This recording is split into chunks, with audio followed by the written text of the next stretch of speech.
Today we'll start with nouns. So let's start with an introduction first. A noun is a word that gives a name. Therefore, it is also called as a naming word. A noun can give a name to a person, an animal, a place, a thing, or an idea.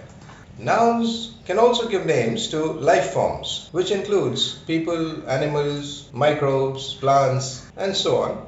They may be alive, dead, or imaginary. Or physical objects, places, actions, qualities, mental or physical states of existence, and ideas or abstract entities. Let us see some examples. Examples of life forms: man, woman, child, dog, virus, bacteria, amoeba, mushroom, banyan tree, Indians, British, Mahatma Gandhi, Nelson Mandela, Superman, Spider-Man, and so on. Physical objects would be pen, paper, bottle, table, chair, stones, clothes, etc.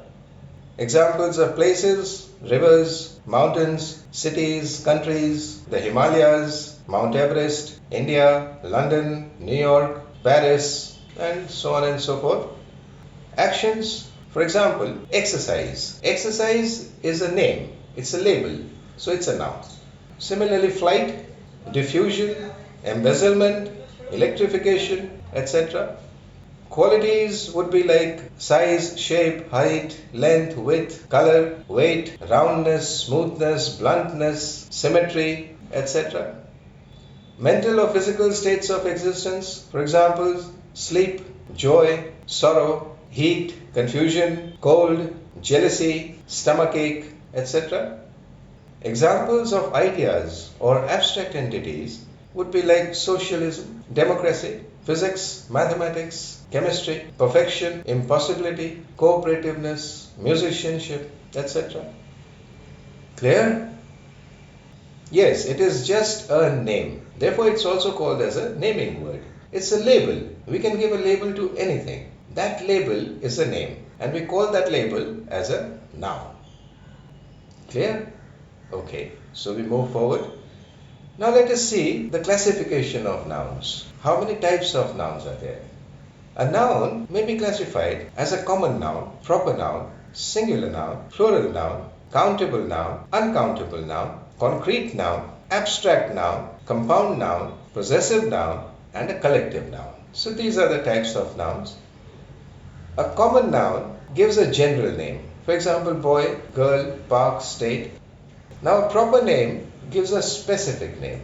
For example, boy is a common noun, whereas Tom is a proper noun. Girl is a common noun, whereas Mary is a proper noun. Park is a common noun, whereas Disneyland is a proper noun. Similarly, New York is a proper noun, whereas state is a common noun. India is a proper noun, whereas country is a common noun. Clear? The difference between common nouns and proper nouns? Common noun is a general name, proper noun is a specific name.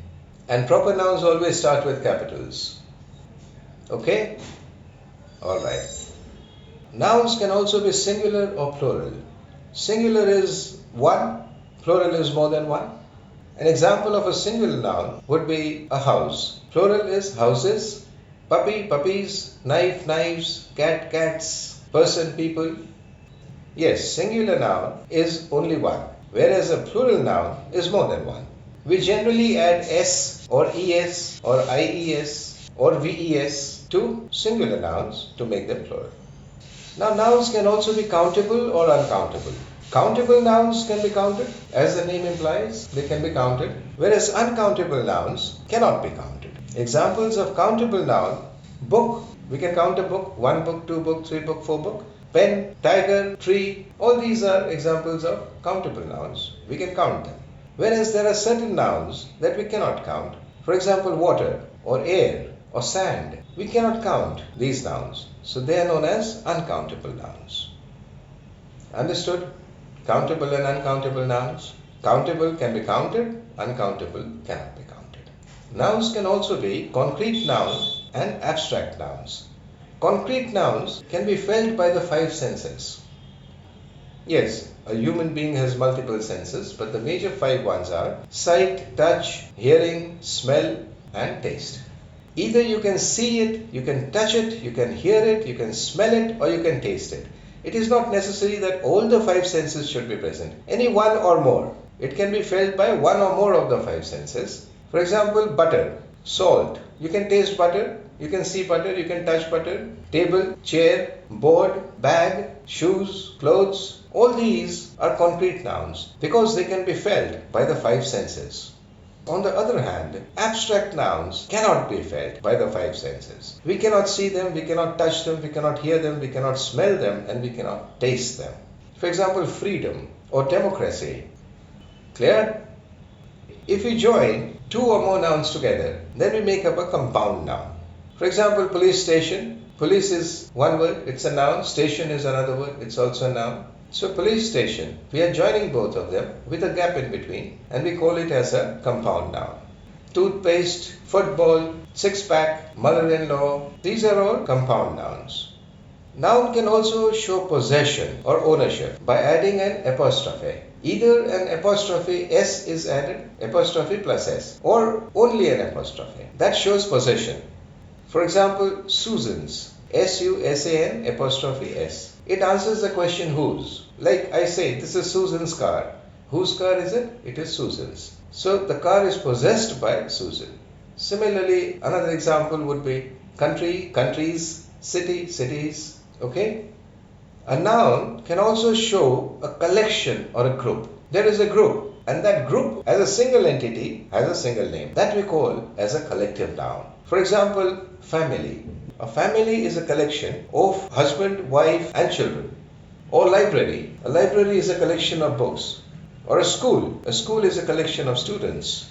Herd is a collection of animals. Let us say a herd of cows. Or a pack of wolves. A pride of lions. So these are all collective nouns. Understood? Okay. Any questions, please ask. Yes. Yes, you are correct. A noun can also be a singular noun and it can also be a countable noun. Similarly, a concrete noun can also be a possessive noun. Understood? Okay. Now nouns can be altered by making it plural or making it possessive. An example of making it plural would be, we can alter cat to cats or dog to dogs. Likewise, knife to knives, beach to beaches. We are making it singular to plural.